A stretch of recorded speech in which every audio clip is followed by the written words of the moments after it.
Welcome, welcome, welcome, everyone. Thank you so much for coming back. I am here with one of my favorite humans on planet Earth. You may know this amazing human by all of the incredible work that they do. You may know them because of the incredible punam that they have. You may know them because they have left a mark on sex education in the Phoenix, Arizona area. But I have to let you know, I know Katrina Boots Rainsong as one of the ride or die. I have known her for over 10 years.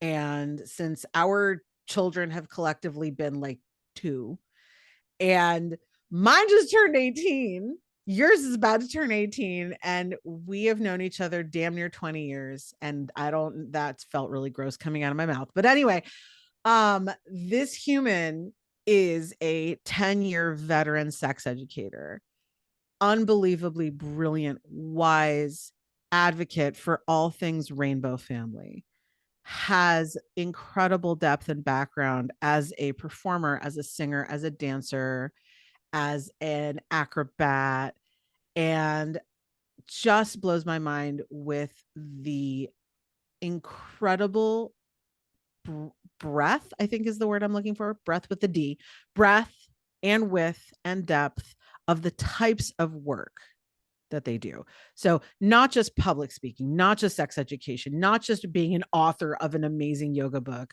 whose beautiful, lovely, amazing human body is on the cover, but also is willing to put honesty and truth and authenticity out there on screen, on camera, on mic, in everything that they do. And when we met, so many years ago, I don't think either of us were really quite at that level of authenticity. And I think we've both grown, but seeing Kat grow into this trailblazer is just so enlivening for my heart. So, without further gilding the lily, I would love to introduce one of my besties on planet Earth, Katrina Boots Rainsong. Hello. Yay. Oh my God. Sitting here just blushing my face off. Huzzah! Now it matches the pink in your hair. Right? Yeah. I am super happy with my rainbow braids that I got put in. And Where did you get those? They're gorgeous. um it's actually just a friend back in Phoenix. Like her little girl and my little girl are like school besties. And yeah, like she also braids hair. I'm hoping I'm going to try to take super good care of them. So I'm hoping that they will last till Pride. Oh, yeah, that's still like over a month away, right? It is. Yeah. Okay, wait, where? Okay, so let me back up. So Denver Pride, I'm assuming, is in June for Pride proper month. Yes. Okay, Yeah. that's cool. Unlike in Phoenix, where we have to do it not in June because all the queers will die. Yeah, of heat We will stroke. all melt. We will melt into puddles of makeup and false eyelashes Yes. and rainbow And paraphernalia. I was gonna say, and White Claw. And white claw. I know, Ew. and sparkly sneakers. Um, Beautiful. So I have to again thank you so much for coming onto this podcast. This has been um something that literally emerged out of a divine spark of inspiration, because I realized that as a life coach, I was following all these other inspirational, motivational people who taught me so much, and all of them missed the mark in the one category of language. What are y'all saying to y'all Mm. self to rewire the brain in the moment when it's needed? That none of them do that. And I realized I Mm. do that. I know exactly what I need to say to my brain in that moment. And sometimes I don't, but whatever. But like, I knew that that's where this podcast had to come from. And God love you. You were one of the people who was with me during my hot mess express, whoop, whoop, all the way until this point where my life is effectively unrecognizable. And I have watched you emerge like this amazing lotus. I would love to pick that rainbow brain of yours and find out Absolutely. what are the words. Yeah, like that doesn't translate to visual very well for those podcast people. Sorry. Like I want to know what words you're saying to cast spells on yourself. Mm. So I'm gonna stop talking briefly, and I would love for you to start us off with tell me your origin story. Like where did you come from? How did you end up where you are and become the human being that you are? Oh No man. pressure. No pressure. No pressure. I feel like I'm just gonna say first, it's so funny that language is the topic of the day because uh literally I was like an hour ago driving around in the car with my husband and my girlfriend. We were like getting stuff for the house, and we were talking about the concept of precision of language and like different books and stuff that we find that in, like The Giver, like Yeah. Stranger in a Strange Land, Mhm. like Brave New World. Um, yeah, so it's just like really interesting that that's like and right after Mercury retrograde, which is all about communication. You are not wrong. As a matter Yeah. of fact, it's funny because those three books that you just referenced, those authors explicitly show how the language is manipulated in those societies, in those layouts, in those formats. Hmm. And yet in our real life society, nobody is ever explicit about say this word, not this word, unless someone's angry and getting canceled or canceling someone else or Right. reprimanding somebody after the fact. You know, Right. fascinating. So Yeah. what did you conclude then when you and the hubs and the girl were in the car? Oh, it was more of just like a a reference thing. Someone said something that reminded me of the whole concept of the true witness in Stranger in a Strange Land. Mhm. Oh yeah, because my husband was telling a story about how his dad only painted one side of the house, the front of the house, so that it looked nice, but the rest wasn't. Because he was a house painter, and you never want to do your own work. We never Right. want to do our own work at home, Right. whether I don't want that's to life house. coach myself. Right, exactly. Yeah, like regardless of what it is. I mean, my Yeah. yoga practice definitely kind of like withered a bit when I was actively teaching yoga. But it reminded me of the thing in Stranger in a Strange Land where Jabal asks one of his secretaries, like, what color is that house? And she says, it's white on this side. Mhm. Because most of us would see a white house and go, oh, it's a white house. It's white. But because she's a true witness and she has to speak in the clearest truth and fact terms, she can only say, she can only speak to what she can directly see. And Without so inference. Yeah. without any inference. Yeah. And so it's white on this side. And yeah, so I was sharing that with them. And then we started just talking about other books that also have that concept of Mhm. precision of language. So Yeah. yeah, It's deep. It's deeper than people think.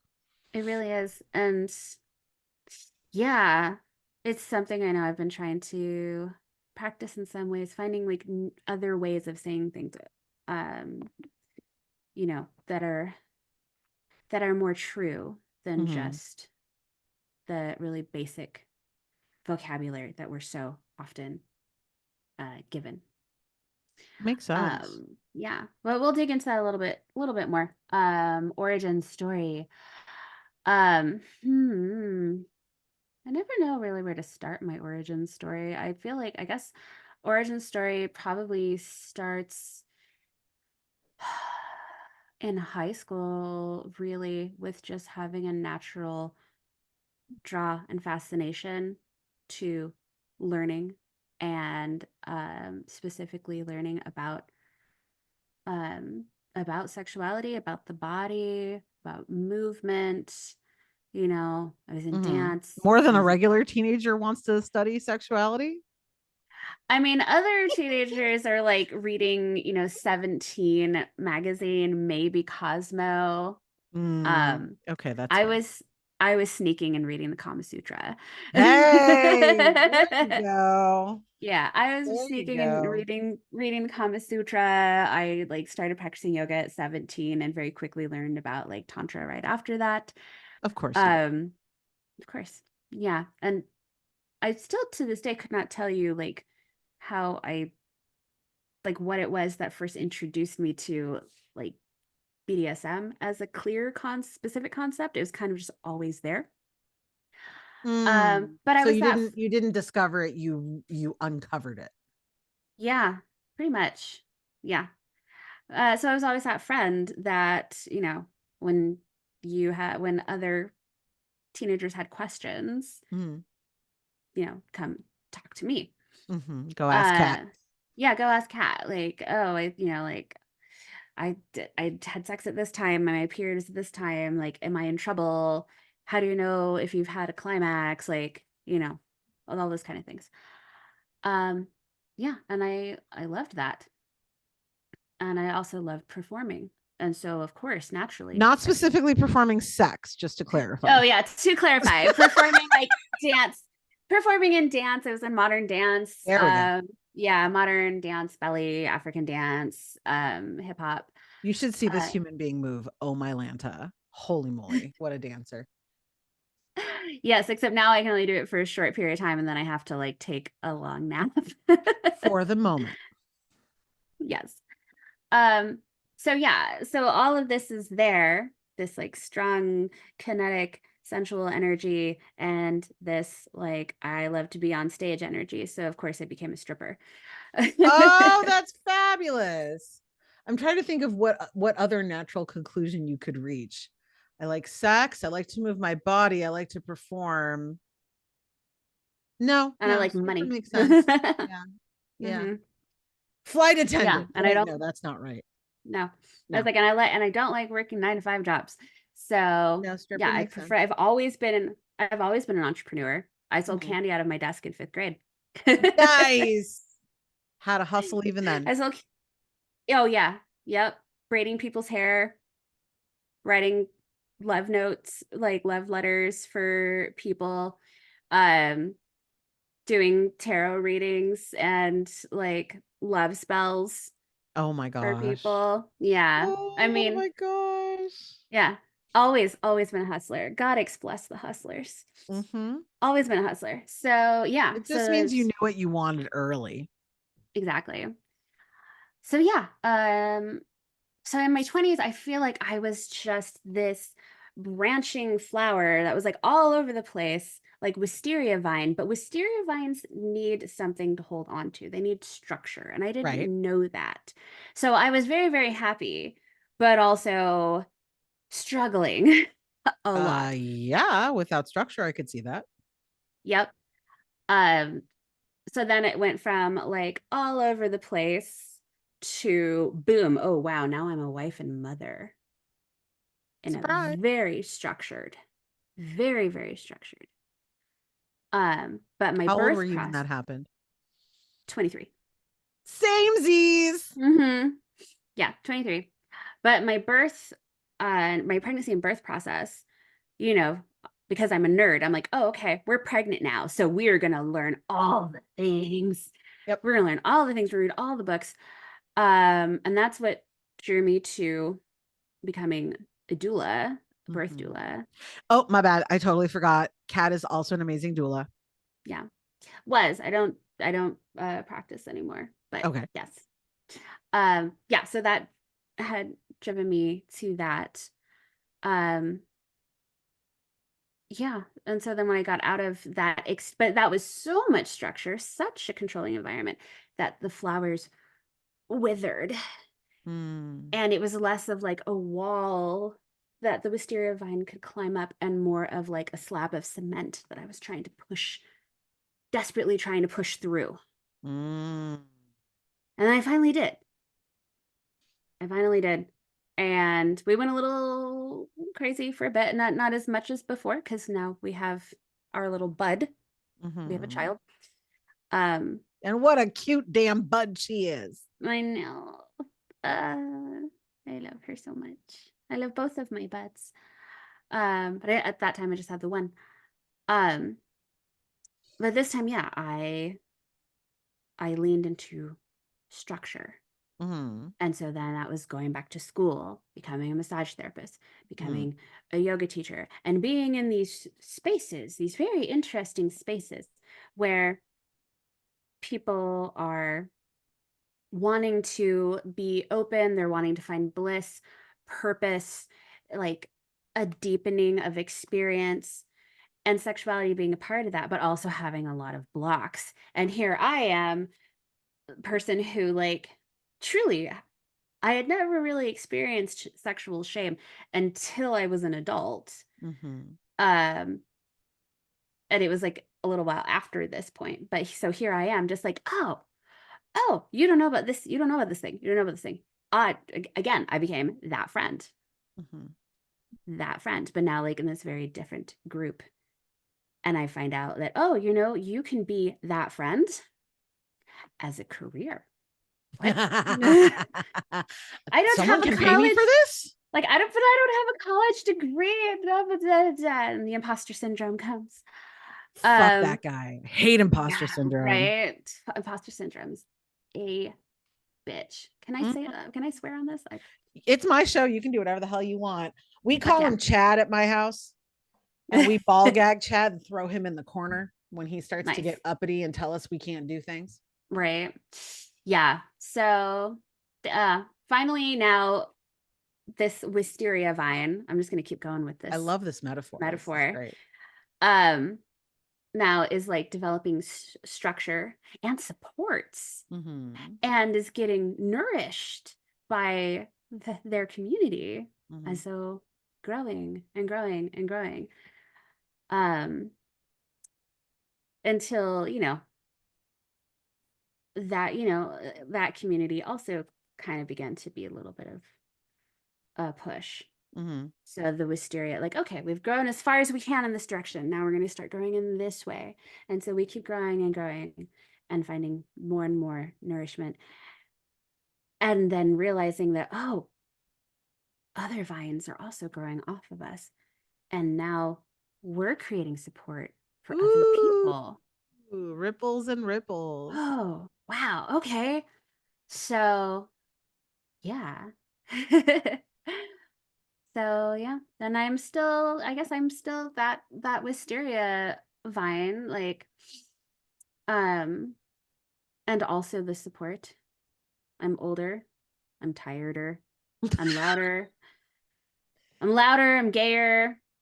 You I give am less more fucks than I you give used less to. fucks. I am more racialized.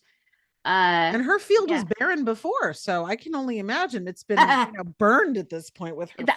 have salted the earth. I don't blame you. I don't blame you. Yeah. I love the wisteria metaphor, especially for you, knowing your personality, because you are so like leather and spikes and whips, and you are also like lace and teapots and rainbows. And it's just Mm-hmm. a wonderful, like, I'm picturing like a man hanging off of a wisteria vine tree being beaten and saying thank you, and you having a cup of tea. Like, it's a whole visual right now. Mm-hmm. So I'm loving that, and it's very, very you. And I'm obsessed with it. It's beautiful.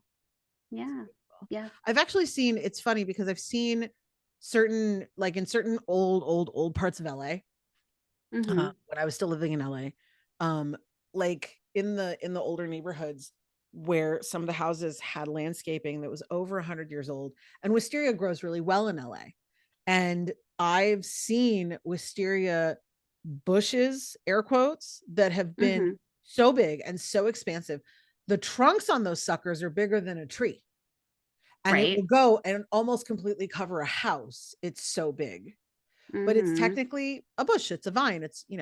But like, that's how big and how far you can go. And you've literally created such amazing support systems and networks, and you created the Good Love Project and all of this amazing framework for other people that were coming up after you that didn't have anything. Mm. And that's tremendous. I love that. Yeah. Yeah. So now we've uprooted the vine, and it's been moved from Arizona to Colorado, where I I know You know. that it's going to flourish even more. I think you probably left a few clippings there, Oh, I but definitely did. wisteria can't grow as well in the desert as it can in a place with 4 seasons. Yeah. Yeah. So we're flourishing even more. And even as I'm in this like current state of flux with moving, I also have a new structure because I'm currently um, in school again. I'm in the holistic sex educator certification program through IC, Institute of Sexual Education and Enlightenment. And I have like 6 months more left of my program. So, yeah. Amazing. Do you like graduate? Do you throw a hat? Do you throw like contraceptives? Like how does what's the ceremony like? I mean, um, because it is like an all year round and like largely it's an asynchronous, like mostly asynchronous classes and stuff. You know, the celebrations are just periodic and you choose the one that's Got it. closest to your end date. And but yeah, I will totally just like throw condoms and gloves in the air. Just like, Huzzah! yeah, Huzzah! huzzah, I'm here. I love it. Oh, I'm so proud of you. Thank you. Fantastic. Yeah. Beautiful. All right. So, next question, and this is more along the lines of my obsession, my fascination. Again, back to the beauty and the power of language. I'm curious in terms of you and the way you're wired and the way your brain works and the way that you think and see the world. Um, and I've met your mother, who's an amazing human, and I love her. Um, what kind of words do you recall over this origin story? Words or phrases or catchphrases or anything that came up that was really relevant as you were growing up and coming up in the world that either really, really helped you or you realized, oh, this is a really bad thing for me to say or to think, and I really need to change this. Maybe a mistaken belief. Mm, What influence did words have in you becoming who you are at this point? mm. Oh, wow. Let's see. There's definitely like um yeah, definitely like positive and negative ones. Um, I grew up in the, everybody is special generation. Ah, Of yes, the course. participation trophy Yeah. generation. Yes. So I have like which is interesting because I have this very, very clear memory in preschool. So I'm like 4. Okay. Um, and I don't know, like I don't know what I this can't chick's believe you problem remember was. that far back, but okay. Yeah, I remember a few things. I remember dressing up as Gem and the Holograms, Gems and Gem and the Yes. Holograms Oh for my, Halloween that year. I I loved Gem and the Holograms. love Gem. But I'm like 4 and I'm I don't know, somewhere. It was probably at preschool. And this woman, she wasn't one of the teachers. I think there was like it was like a day where parents were there or something. And she looks at me and she's like, "What are you smiling about? You're not special." Ooh, okay. Yeah. And so Uh, then that was how just does that like feel to remember that? it's funny is for the longest time, for a very long time, that memory was filled with sorrow. Mm-hmm. It was filled with sorrow and pain, and there is still anger because there's part of me that's like, who the fuck would say that to a child? Yeah. Uh-huh. What the Like fuck is wrong what with like you? what is wrong with you? Yeah. What is wrong But with you? Mm-hmm. through leaning into that anger, Mm. I eventually realized, and so now that memory no longer holds um sorrow for me, but actually holds a lot of empowerment because I'm just like, wow, I was threatening even back then. Oh, I was Oh my god, what a intimidating even reframe. I'm back literally sitting here then. on the edge of my seat, like, okay, what are they gonna say? What are they gonna say? Wait. I didn't think of that perspective. I was a villain even at 5. Oh, I Right? love that. Yeah, I'm Oh like, oh, yeah. yeah, because I was like, why did this bitch feel the need to tear down this 4-year-old? And I'm like, oh, oh. Yeah. Mm-hmm. Love it. Yeah, yeah. What a Like, reframe. Oh, oh, fabulous. sorry, mama, you jealous? You jealous of this radiant smile, this baby skin? What's wrong? Oh my gosh. Oh. Wow. That's tremendous. That's Yeah. it's interesting because I actually just posted a video today about, I don't know when this is airing, so don't at me. But I just posted a video today about shifting both mentally reframing and shifting language away from anger towards pity. That it's easier Mhm. to grow as a person if we can take the anger and digest it and metabolize it a little bit and turn it into pity, because then we take full ownership of our mind body response, and then the other person is the problem. Mhm. And I love how you reframed that. Like, oh my God, that was so hot. Like, yep, I was the problem. I was threatening even then. Oh, I love that. Oh, that was so Yeah. good. Oh my gosh. Yep. I'm just like, "Oh, I'm sorry. I make you uncomfortable?" Which is funny because, like, when I was 13, my mom took me to get my cards read for the first time. That was, like, kind of an unspoken tradition of sorts in our family, I Aw. guess, because like, that's the same time that her mom took her for the first time. Oh, Um, when I was eh 13, my mom yelled at me because she said I had a big butt. I don't remember tarot cards. boo, Boo. boo. So But what also happened? yay for the big butt. Yeah, We also love that. I've we never had a love a complaint booty. once. Not once. We love a booty.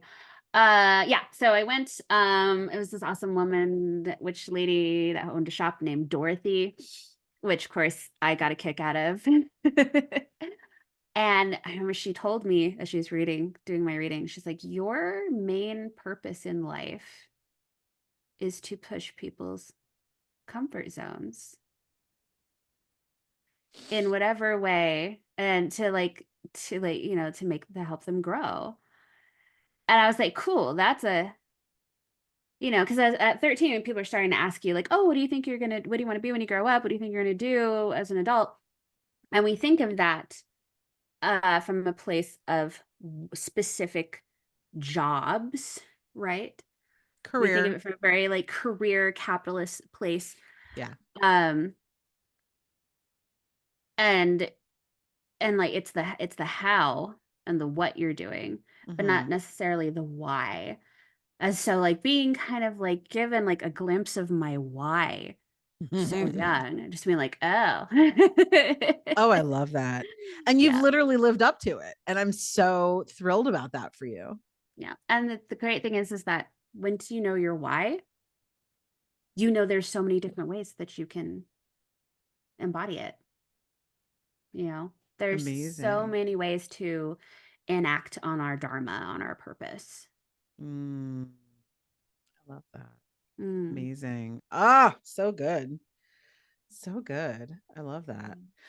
Oh, okay. So now I'm curious. Are there any words or phrases or belief systems that you have now, like in your day to day, that Mhm. have really maybe something that you found along the way that you picked up that really has become meaningful to you, or any, belief system that's based on something that you've realized you have to let go of that no longer serves? Definitely. Um, I know during the time, uh, I mean, some of these were just always around, but especially during the time where I was in massage school and in yoga teacher training, and in those first few years right after, Mhm. our red tent days, Oh, yes, I remember. there was so much about being spoken about karma and lessons and like all these different things.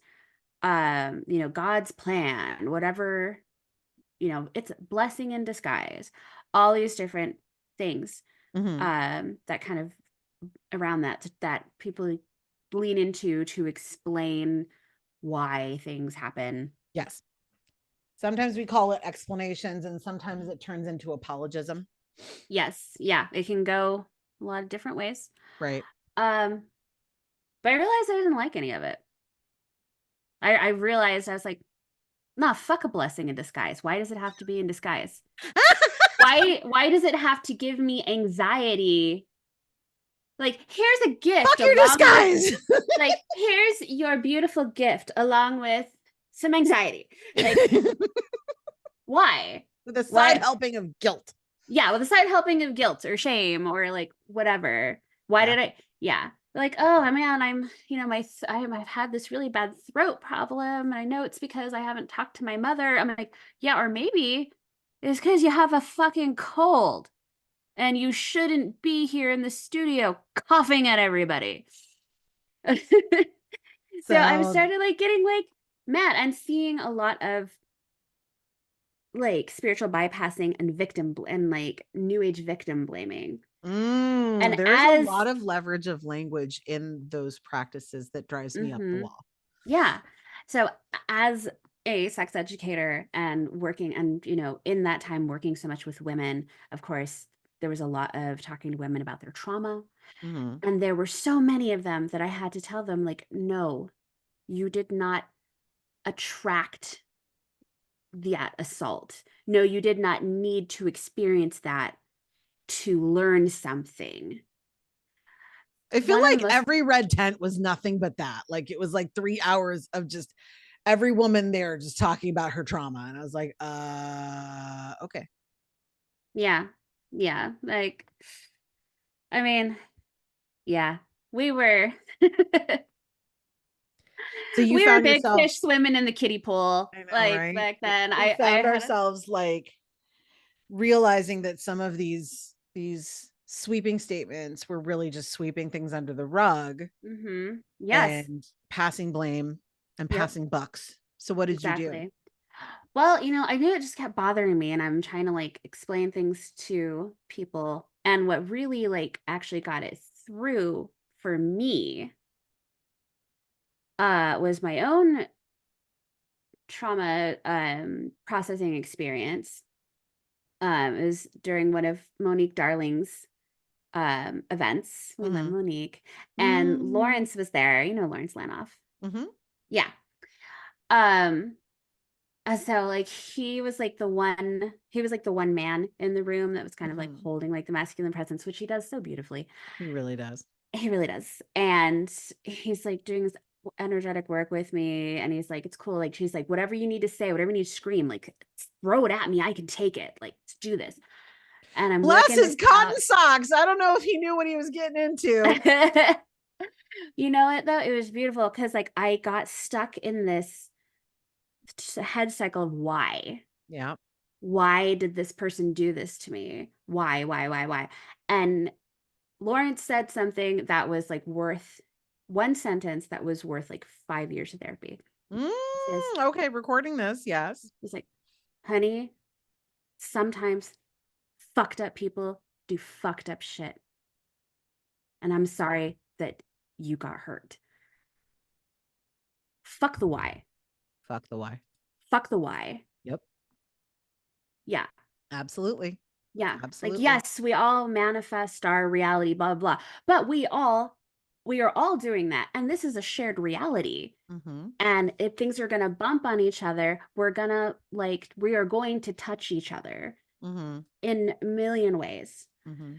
And so then, yeah, like that just like, wow, I can finally release this piece of me that's trying to find what it is that what a little 8-year-old cat did to Mm-hmm. cause this. Um, I just love that. So it was fuck the why because the why was really rooted in needing justification, needing mhm, explanation and justification for events that were out of your control. absolutely. And Yes. then that absolved you from feeling that you were obligated and responsible. Right. And Love so that. then starting to get clear on what is mine, what I can take responsibility for, Right. and also embracing the chaos and embracing the chaos and like learning to be able to sit in your own discomfort, learning to be able to sit with uncertainty.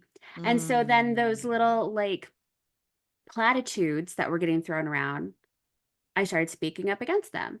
Oh, it's a blessing in disguise. No, I don't believe in blessings in disguise, but I do believe that I have the power to make the most of a shitty situation. Hey, they threw you shit. You're going to grow a garden. Exactly. Yeah. Like, I love that. yeah, no, I I'm love not, I know it's like, no, I'm not doing the fucking Tony Robbins thing and thanking my abuser for making me stronger. Fuck that. that. I was already strong, Mm-hmm. and that's why I'm still here.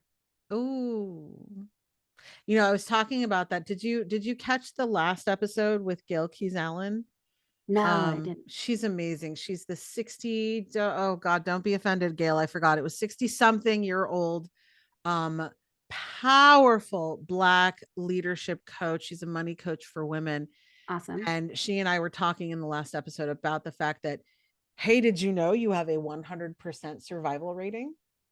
Did you Mm-hmm. know that you are 100% successful at surviving this insanity that we're living in? Look at Yep. that. That's a thing. I love that. I love that. I love the reframe. Um, we've been apart, you and I, for like 2, 3, well, 3, 4 years now with COVID.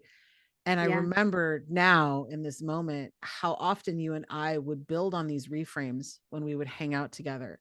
Just by Mm-hmm. speaking, it would be like a fractal, and there would be a reframe on a reframe on a reframe on a reframe, because we were coming into our own and realizing so many of those platitudes that you spoke of were such apologetic garbage from Yep. prior generations, legitimizing trauma that had been inflicted. And we were just like, fuck that noise. I'm not interested. I decline.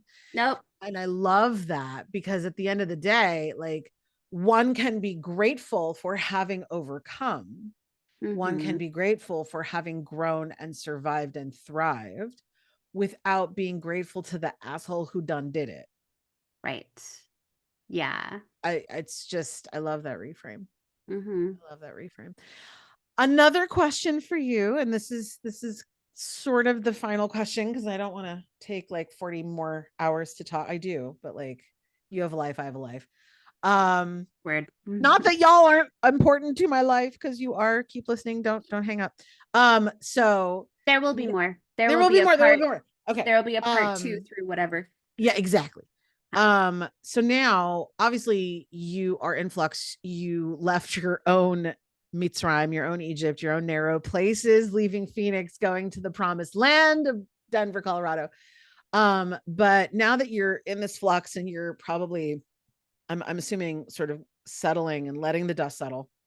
mm-hmm. Um, Ooh, and I was just told to remind you that during this transitional time, my ancestors lived solely on literal gift of food that fell from sky to the earth every single day, and they were only Mm, allowed to collect as much as they could have in one day, and that was forcing them to remain really faithful and not just rely on what was in front of them, but to know that they were being held and cared for. And I was just reminded to say that to you, that it's mm, okay to just rely on what is in front of you, and that you're going to be cared for. And that was a segue. But anyway, so now that you're in this flux and the dust is starting to settle, and you're trying to identify where to plant your wisteria, pun intended, mm-hmm. I'm curious, what kinds of play and fun and creativity are you going to get into, maybe, I don't know, next 6 months or so? And how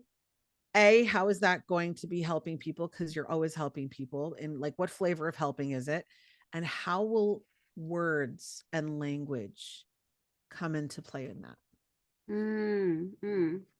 So, um, I made the clear decision for myself to, and I'm really like following my own like body and brain intuition on this. It's not like I'm forcing myself when I really want to do something else, but being very much in a nesting phase, you Mm, know, yes. taking the time Valid. to like prepare my space and like Valid. sink in before I go and like really like dive into being a little social butterfly.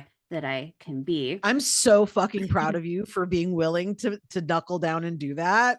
Yeah. Because I know you and you want to be like, hey, there's all kinds of events. Let's go do all these events. Yep. And you're not, and you're sticking it out, and Mhm. you're feathering your little nest, and I love it.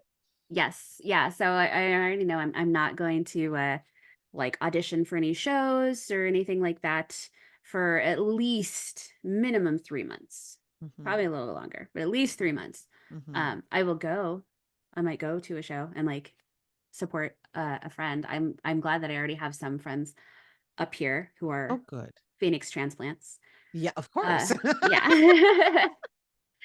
Actually, that Nathan has a friend that it turns out she lives literally walking distance from our new house. Oh, how And funny. she has a delicious little baby, so I get to like I get to snuggle baby, and then like there you And then go. return. Yes. Let me get my baby smile. Yes. Hi. Okay. There. Nice. Yes. Um, so the type of like play and creation, I'm working on that. I've been working on um the movie react and review project. Mm-hmm. Um, and I think I told you about. So that's kind of blending my love of film, my absolute like film nerdery with sex ed and kink education. And I feel like there Mm-hmm. is definitely language in that because it's Mm-hmm. storytelling, Mm-hmm. right? So there's that.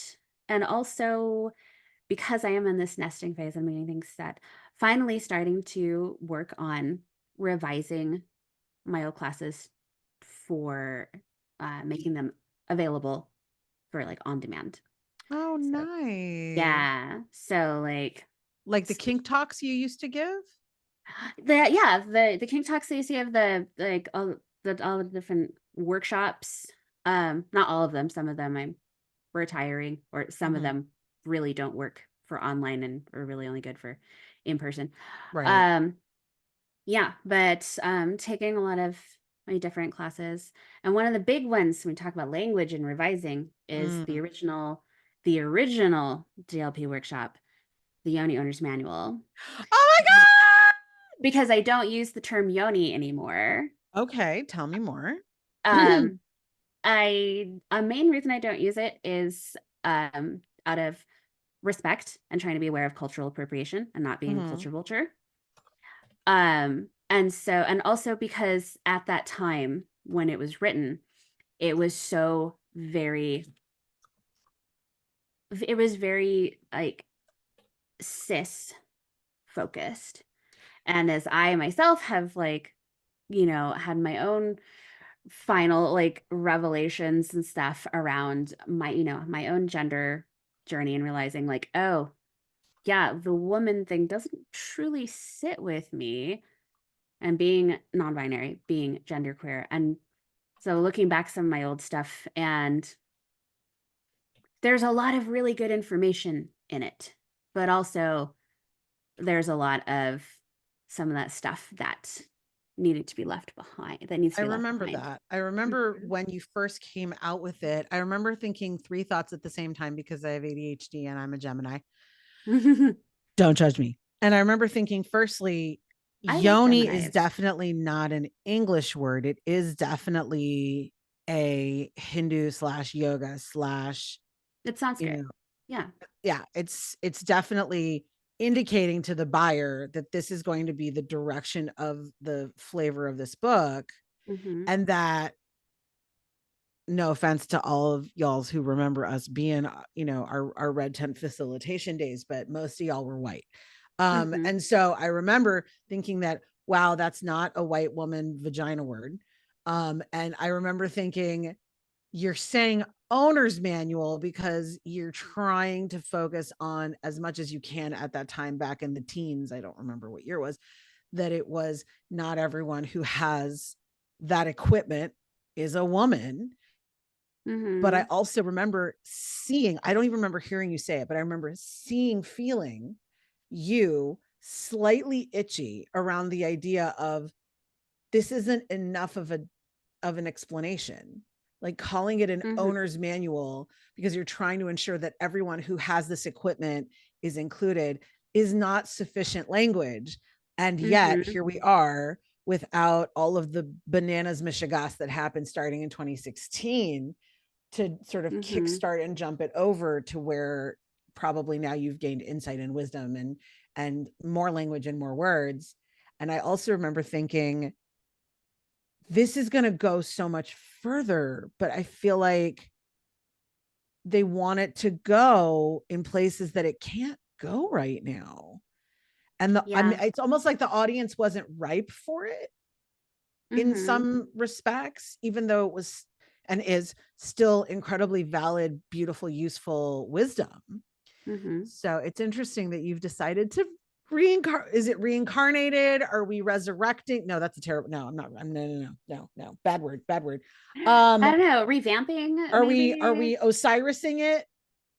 We might be Osirising it. We might be Inanna Narishkagaling it. Oh, okay. You should. That's the new word. We're Narishka calling it. There we go.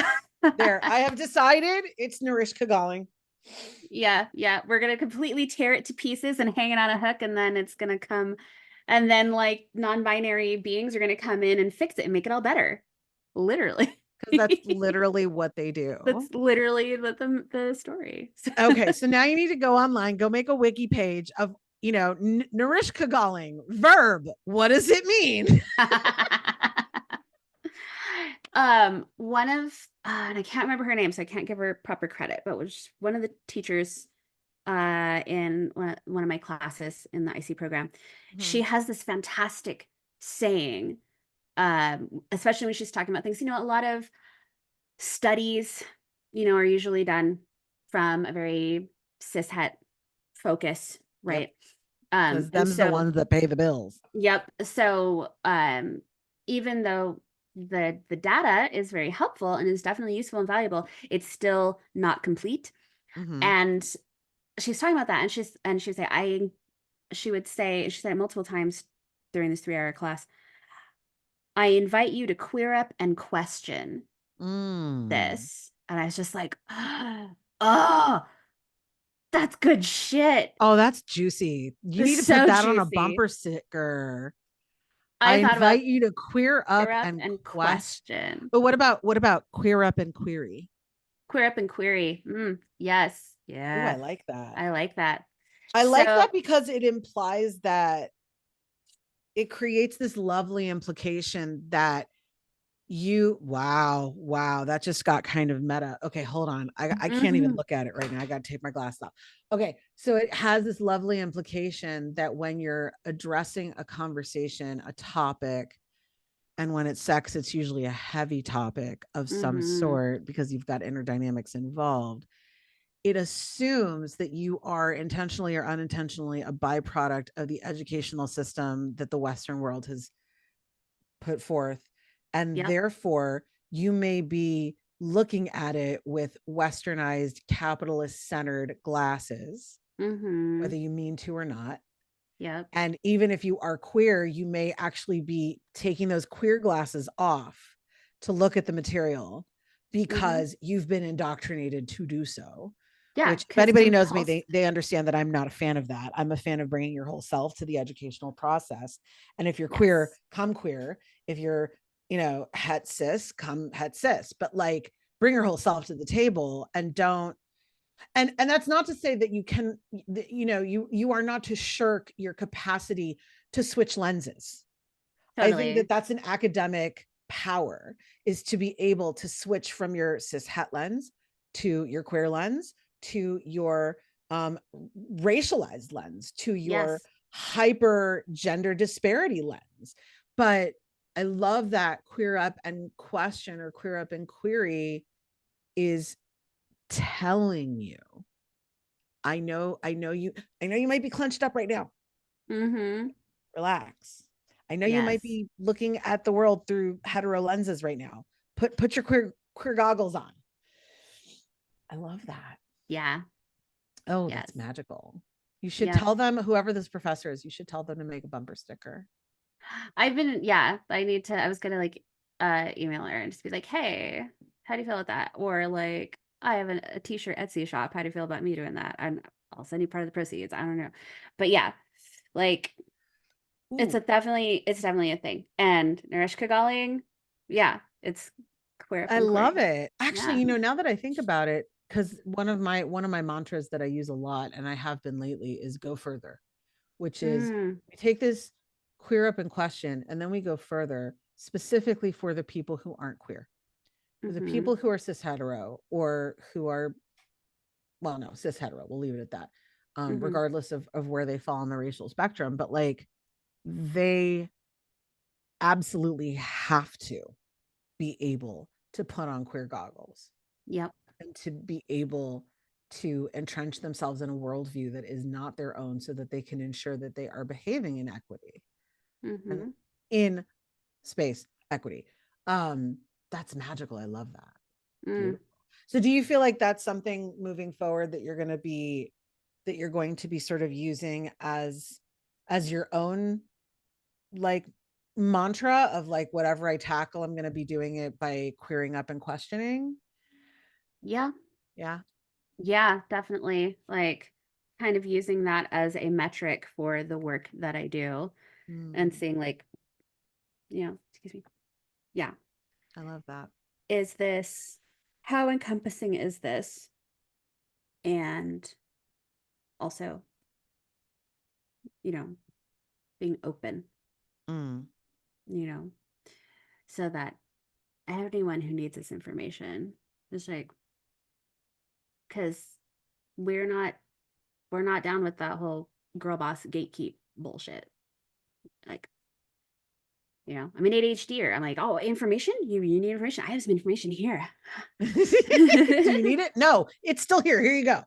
Yeah. I love that. That's actually been a very singular component of how I know that you have always operated. Is I'm not here to tell you if you need this information or not. I'm telling you I have the information. Mm-hmm. You decide if you need it. Yep. Although there have been times where you've definitely told people they need it, which I love about you. I know you got to run. I know that we both have lives. Yep. But oh my God, Narishka Galling, that is officially the new catchphrase of my life. I love We're not it. resurrecting shit. We're not No. even Osirising it. We're Narishka Galling it. Um, I adore that. That's amazing. So, again, everyone, I really hope you enjoyed this incredible episode of Spells on Ourselves with my fabulous, incredible guest, Katrina Boots Rainsong. And please check this out. I can do this. Please check the show notes for all of the information so that you can get a hold of Kat on social. If you want to reach out, I'll put all of that in the show notes. My information is also in the show notes if you want to pick up one of my journals, because you are going to go into your growth era. It's going to also be in the show notes, and keep an eye out for the incredible things that Kat is up to once the nest feathering period is done. Yes. So Once the wisteria begins to bloom again. once the wisteria is blooming. Oh, I love it. I love it. Thank you again, darling. I love you so much. Thank you. Thank All you for being on right. this fantastic Oh, feeds my you're soul. welcome. Oh my God, I miss seeing you. All right, everyone. Have a great time. Bye bye. Bye.